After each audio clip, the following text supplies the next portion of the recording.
अस्सलामुअलैकुम। तो कैसे हैं आप? आज है मौसम बहुत सुहाना, लेकिन हमें है आज सियालकोट जाना। शहर में दाखिल होते ही शहीन और इकबाल शहीन आपको खुश आमदीद कहते हैं। साथ ही आज के होस्ट हाफिज साहब हमें प्रणाम कहते हैं। जब सियालकोट पहुंचे तो नमाज़े ज़ोहर का वक्त हो चुका था। सियालकोट के सबसे कदीमी मस्जिद में नमाज अदा की और हमारे दूसरे होस्ट जहान भट्ट साहब थे, जो कि मेरे कोलीग भी हैं।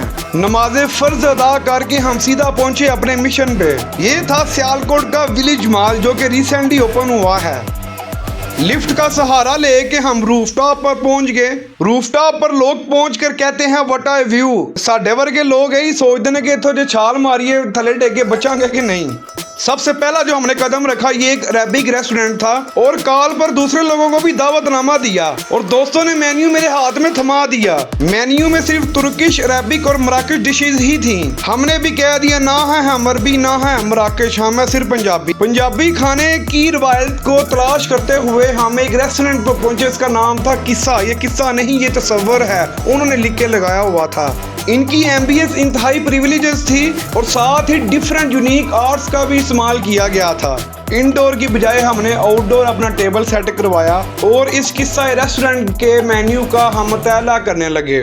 मुतालिया के बाद ये साबित हुआ कि इनके पास फूड ऑफ पोर्टफोलियो है, मतलब स्नैक्स, बर्गर, देसी हर चीज़ मौजूद थी इनके पास। हमारे टेबल पे सबसे पहले जो एंट्री हुई वो बारबेक्यू की थी। सबसे अहम बात ये थी कि इन रेस्टोरेंट वालों ने पत्थर के बर्तन रखे हुए थे, जिससे आपको रॉयल्टी फील होती है। इनका खाना आपको बादशाहत वाली फील करवाता है। आज के ऑर्डर में चीज़ कबाब, अचारी गोश्त, मटन और बोनलेस था, लेकिन मैंने जो हाथ पाया, सबसे पहले मैंने हाथ पाया मलाई बोटी को, जो इंतहाई लजीज और टेंडर थी। एक ऑथेंटिक टेस्ट आ रहा था। फिर कैमरा थोड़ी देर साइड पे रखा, यही ना हो कि मैं ही भूखा रह जाऊँ वीडियो के चक्करों में। लास्ट पे जब बोनलेस के ऊपर हरी चटनी डाली और उसने कहा मैं तो अभी जिंदा हूँ। अगर इनके स्पाइसेस की बात की जाए तो ये क्लियर निकलता है। स्पाइसेस का बैलेंस और लेवल बिल्कुल इक्वल है।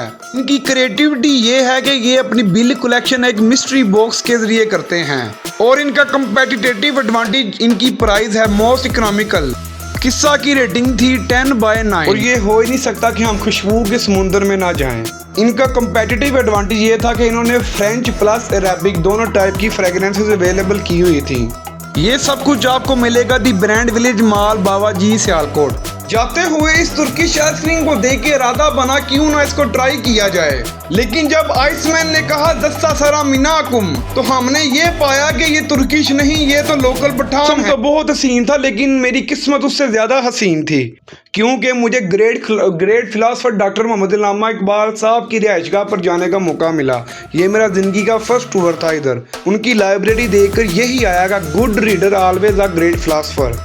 स्पेशल उनका वो रूम देखा जहां वो डीप थिंकिंग करते थे बैठ के अकेले।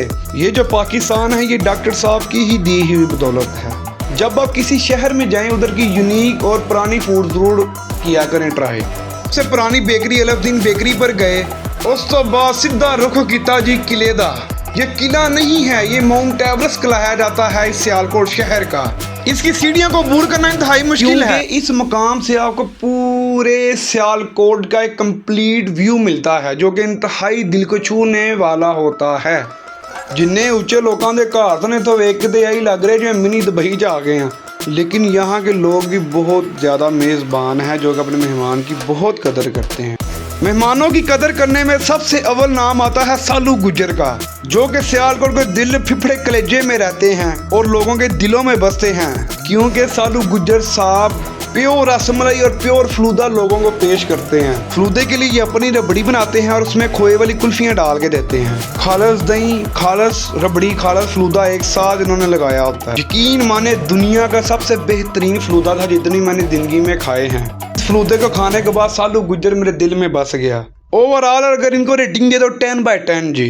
अभी सियालकोट से निकलने ही लगे थे कि हमें बारिश का सामना पड़ा और बारिश ने ना रुको जरा सब्र करो, पान खा के जाइएगा। फिर अपने बहुत ही प्यारे हाथों तो जहान भट्ट साहब को पान पेश किया। जाते जाते इन सियालकोट भाइयों को जफ्फी डाली, उनका शुक्रिया अदा किया इंतहाई दिल की आखिरी मंजिल से, क्योंकि आपकी किसी के लिए मोहब्बत आपकी मोहब्बत मेजबानी में नजर आती है। लेकिन रास्ते में जाते हुए डस्के में हमें फिर भूख लग जाती है। इस भूख का इलाज किया गुराया बर्गर पे, जहाँ सिद्धू भाजी के सॉन्ग फुल ऑन थे। ये कोई आम बर्गर नहीं था, ये एक यूनिक बर्गर था। इसमें गुराया साहब की मोहब्बतें कूट कूट के बड़ी हुई थी और उनकी मोहब्बत को मैंने अपने मुंह से अपने अंदर समेटा। इनको रेटिंग की 10/8। चलो बस कर दे।